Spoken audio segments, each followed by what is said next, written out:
Thank you very much, John. Yes, thank you for your patience till this moment. There's a reason to run in this way. I mean, I love, why you organize your workshop in this order. First start from the citizenship and identity, then come to the crime and the intelligent policing, then come to the network complexity and the spatial temporal data mining. So we only got 20 minutes, actually 15 minutes. I want to make it brief so we have more time for discussion. So try to say why there's a CPC project here. Some say, oh, we just luck because you have the riot happen last year. We heard a lot about it. So I want to say why we have project there and give you a brief overview of the program and the method we're going to take to tackle those issues. And introduce the team and actually I want to use involvement and participation. How to do that. So the background is very simple. Actually, we heard a lot. I mean, and Deck mentioned about the three things are essential for life. Actually, one of them is you got hungry a lot, but actually we want to feel safe. Everyone, when you go to a new place, the first thing you say, you want to find the housing is safe a lot. You want to be whenever you are, where you are, you want to feel safe. Actually, it's the priority of the mayor of London. Okay, but actually, if you look at the data, two data sets, actually more data sets already had already. Two official one is the one come from Home Office. They have British crime survey. They got the data. And actually our policemen also got the data. And those 999 calls, one of them, actually when those incidents be confirmed as crimes, they got recorded the data. If you look at them, there's always a gap there. So people say, policemen always say, your resource, the money, the government money has been well spent because we improve our performance because the crime is being reduced. But how about the public? And another thing is, people's feeling are very different about the local area, about the general picture nationally. Those things might come from the media or might come from a social network. So there's a big gap in terms of the statistical thing of the people's perception and also in terms of the knowledge about the space in that sense. So that's really kind of background. I say why we want to do this because it doesn't matter how hard we work. Actually, we want the people to feel safe. And that's all about. What research about is really want to say the useful for improve our life. So that's what our understanding basically. We already had a lot already. Crime and public trust actually is very strong spatial and temporal dimension. And also actually we understand based on the talk in the second session, the strong spatial temporal patterns of crime as well. How am I able to tackle them more intelligently?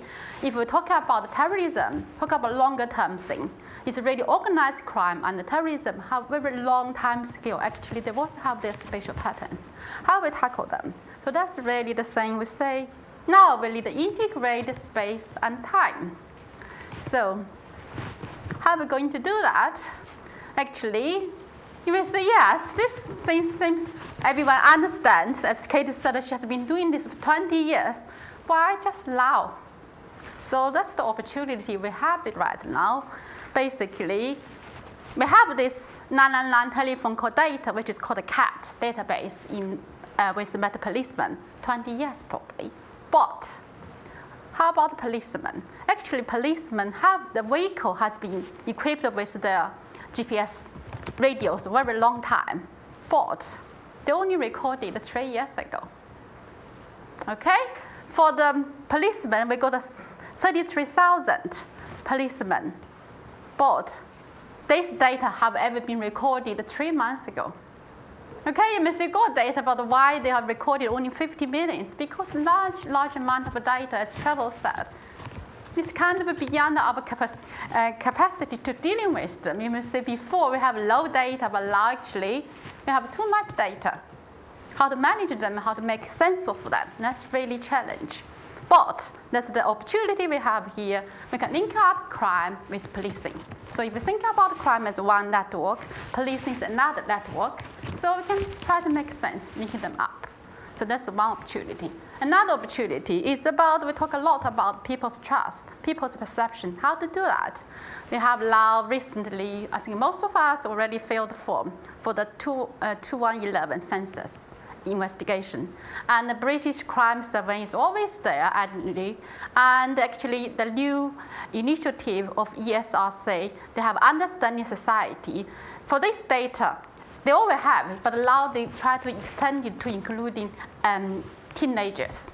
So they try to track some families, their history, to really understand more things about the family. And of course, our Met Police Office always have their attitude survey and the victim survey. So if we combine this all together, we can have better understanding of our neighborhood, better understanding of our general public's trust on policing and their feeling of safety. So that's the opportunity. So that's why we try to put in the things together, try to make a sense, say, if possible, we can understand the emerging crime patterns. We can try to analyze the factors which accelerate, as Doug said. Where is the really factors push the thing underneath? And most importantly, we also want to help policymakers see how to use your resource more intelligently to tackle them more effectively. So that's what I said. But underneath everything is using the spatial temporal data mining, big data we're talking here. We want to try to make use of level of complexity theory. It's a complicated thing. So that's the program. Hope they're not going to scare you. That's the data I just mentioned. For Met Police, right now we're looking at the incident and crime data, which actually Susie presented in her talk. And Dawn showed very little bit about the 1 month data in Compton. It's March 2010. And then Little showed the GPS tracks of our police vehicles. And we also got some Met Police surveying about public trust and the victim surveying. And for the UK data archives, we have British Crime Survey, Understanding Society, census data, and also we're going to link up to other factors, transport, the weather, so on.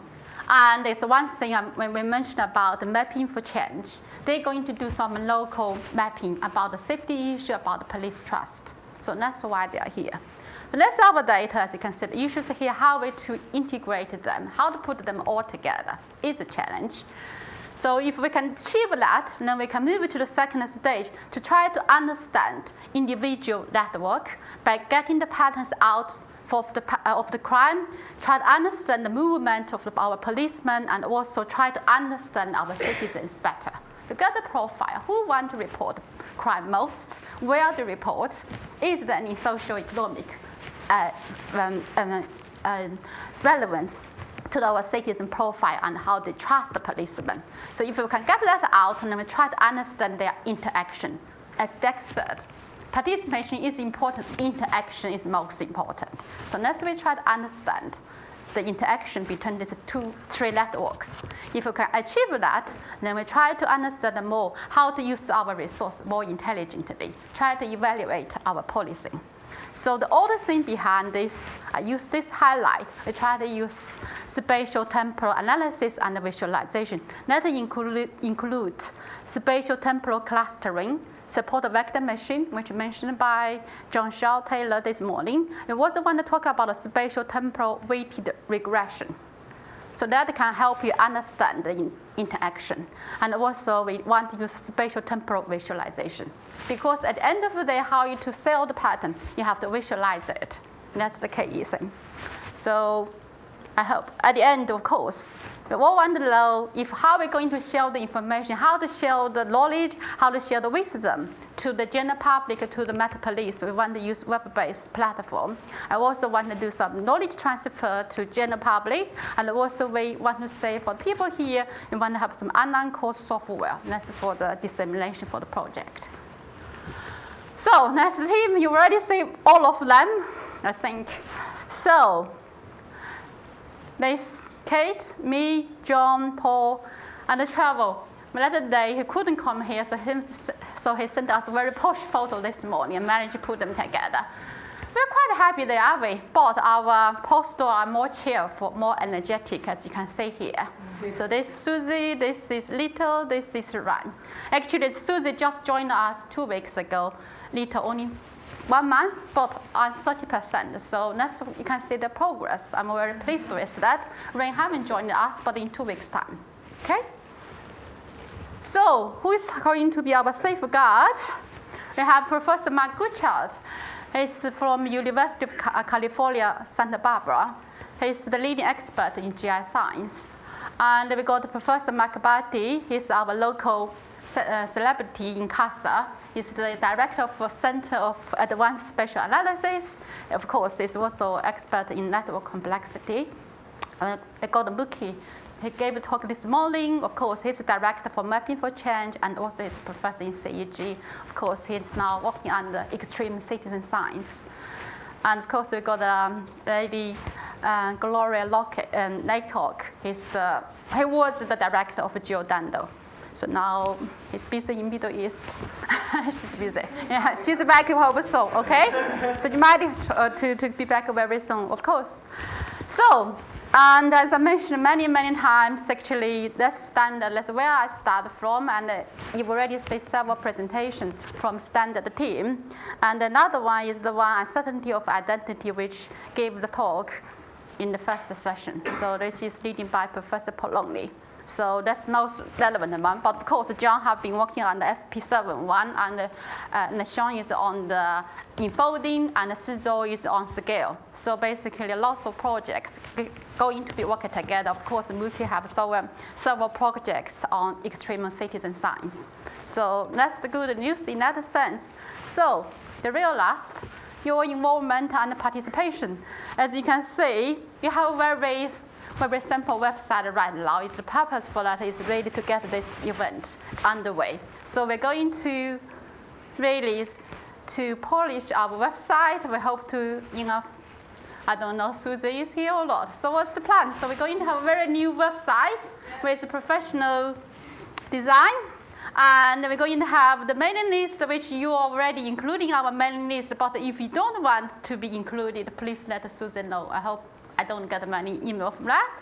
And of course, we're going to have Twitter, LinkedIn, all this social media thing there. And of course, in the future, news workshop and publications. Some people ask me actually for our work on standard. Actually, the publication is our on standard website. So I didn't mention it here.